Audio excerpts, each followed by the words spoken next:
It's the book we've been waiting for. The end to the great saga. The conclusion to the story that seemed it would never end. It's the culmination of all of our hours and faith put into one special boy. And it sucks! Harry Potter and the Deathly Hallows is easily the worst book in the series, and a sad way to bow out of the limelight. This review will contain every spoiler imaginable, and will be 99% negative. The review will be split into two sections, personal dislikes and plot holes. The book starts off with Severus Snape heading to a meeting with Lord Voldemort. Immediately, we are taken into the gravity of the situation the wizarding world is in. The Death Eaters make themselves clear that once Harry is 17 in a day or so, he will die. The plan is set, the feeling intense, and Voldemort offs a captured Hogwarts teacher. We discover the plan to make 7 different Harrys. The Order sets off into the sky and are instantly set upon by Death Eaters. The following scene is intense, action-packed, and home to the death of Hedwig the Owl. Was Hedwig's death done to set the tone for a super dramatic story with many deaths to follow? Nah, more than likely J.K. Rowling had no idea what to do with the owl in the story, so as opposed to being creative, I don't know, she could have stayed at the burrow, she decided to take the easy way out and kill her. This scene also includes the revelation that Voldemort can fly. Well, while I'm glad we didn't endure the comical side of him on a broom, how come he can fly and no other wizard can? Mad-Eye Moody is also put to rest in this scene. This great and powerful order goes down pretty easily, and there we go, another death. Dramatic. The saddest part about this section isn't that there are 2 deaths of known characters, but the fact that this is the best part of the book. It's all downhill from here. The book's pacing is atrocious after this. Where the rocket speed beginning captured your attention, the book slows down to an unbearable turtle-esque speed after this, and at the very end it picks up just a little, but not much. You would think in her last book, in her last chance to further this world, she would run for the finish line at a steady pace, but instead, she decided to drag her franchise toward its wanted end. The pacing suffers greatly from all the unnecessary material that's crammed into this book. After the 7 Potters section, we go to Bill and Fleur's wedding. 3 chapters in which nothing happens. We didn't need to read this. Then there's a section on Dumbledore's past. There were so many pages wasted on this. She just went on and on about somebody who was dead. If she just had to put this in there, she should have put it in the 6th book. That would have created so much more tension between Harry and Dumbledore. The focus should have been on the Horcruxes and the story at hand, not on dead Dumbledore. The camping section. While reading every single Harry Potter book, even the 6th one, I've never wanted to stop and skip to the end, until now. The camping section was so boring, I wanted to quit. I actually closed the book and had to come back to it later. It was long, pointless, tedious, just terrible. This is how you end your series? With copious amounts of wasted space? Another waste of time was Ron's departure. Now, don't get me wrong. I loved it. I hate Ron Weasley so much. He's the worst character in the book. He's a jerk, he never does anything, and he just hurts everyone else's relationships. See, with Voldemort or Draco, you know they're out to get you. But Ron is supposed to be your friend. While I was glad he was gone, you knew he had to come back, so it was kind of pointless. I hated what she did with the Horcruxes. That part of the book was so rushed that it made Speed Racer look slow. The last 3 Horcruxes were destroyed in less than 100 pages. She had 759 pages to fit this crucial story point in. But I guess she needed more room for camping and weddings that she had to cram it in at the end. Which is interesting, because she spent 400 pages destroying the locket. Perhaps, if she hadn't dealt with the fake locket, and had just written that it was destroyed in the 6th book, she would have had more time to deal with the Horcruxes in the 7th book. Now something that brings my blood to a boil was all of the deaths. Hedwig, Moody, Fred, Lupin. The list goes on.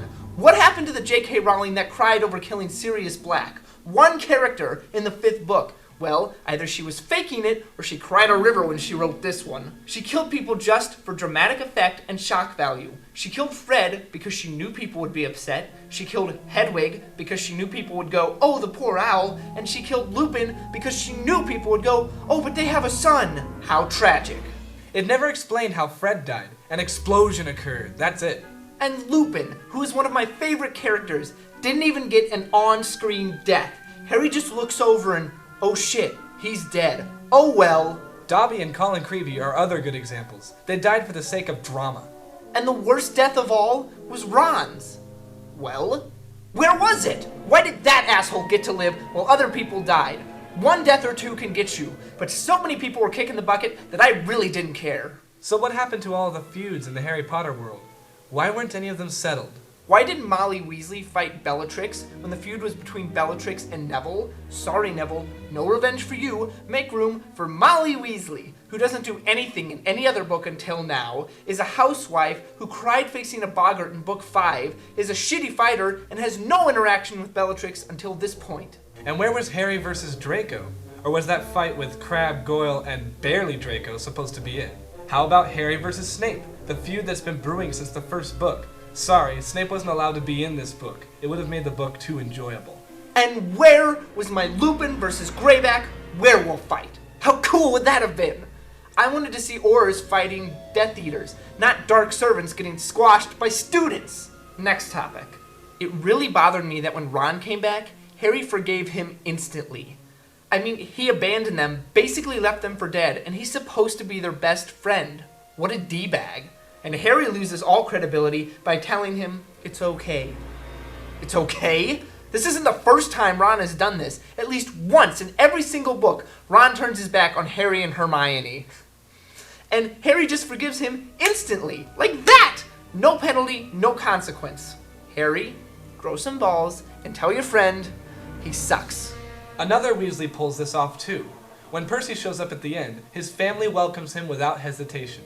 After 4 books of dissension and hatred, Percy just shows up and all is well. Unbelievable. Percy should have sacrificed himself to save a family member and in his dying breath said he was sorry. That I would have bought. Moving on. I was really irked by all the cameos that showed up in this book. Like in the final battle when all the spiders show up for no reason. The centaurs appear for about a paragraph. Then the house elves join in for about a sentence. Grop appears and somehow defeats a bunch of giants that are bigger than he is. Oliver Wood shows up carrying the body of Colin Creevey. The ghosts that have been forgotten since book 2 show up to say something and then they're gone. A crowd of people come pouring into Hogwarts and it never explains who they are.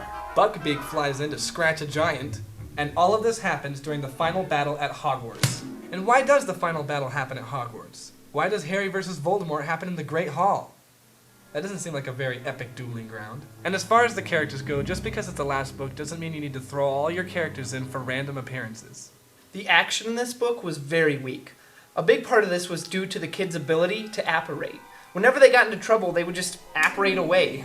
With the exception to the beginning and the end, most of the action scenes were confined to about 2 pages. It wouldn't even pick up and then it was already over. Now here's something I've been looking forward to for a long, long time. Snape versus McGonagall. Head of Slytherin versus head of Gryffindor. And it was horrible!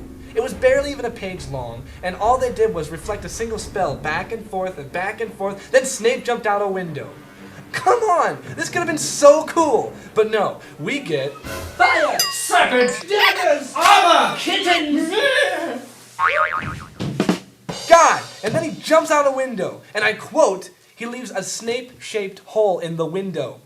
The writing in this book was pretty poor too. She must have used the phrase, the curse flew just over their heads, like 50 times. And after the first few, it wasn't even exciting anymore. Also, every single character that got knocked down landed spread eagled. And then of course there's Ginny's porno gift to Harry. I'd like you to have something to remember me by, in case you meet some Vila if you're off doing whatever you're doing. Wow. Molly Weasley's "You Bitch" was thrown in just for shock value. Oh! You said to No! She's so cool! Please.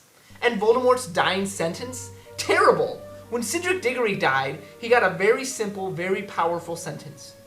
Cedric was dead. Period. But Voldemort's death was thrown into such a long sentence that it not only trivialized the death of her greatest villain, that it was so jumbled I actually had to read it several times before I realized he was dead. And you gotta love how they just tossed his body aside. They just put it on the table in another room. And what is with the cover art? When does the scene where they're both reaching up and standing side by side, when does that ever take place? Some of these chapter titles pretty much sucked. The Forest Again, The Ghoul in Pajamas, and how appropriate was it that that last chapter was called A Flaw in the Plan? Because we really weren't expecting the series to end this way.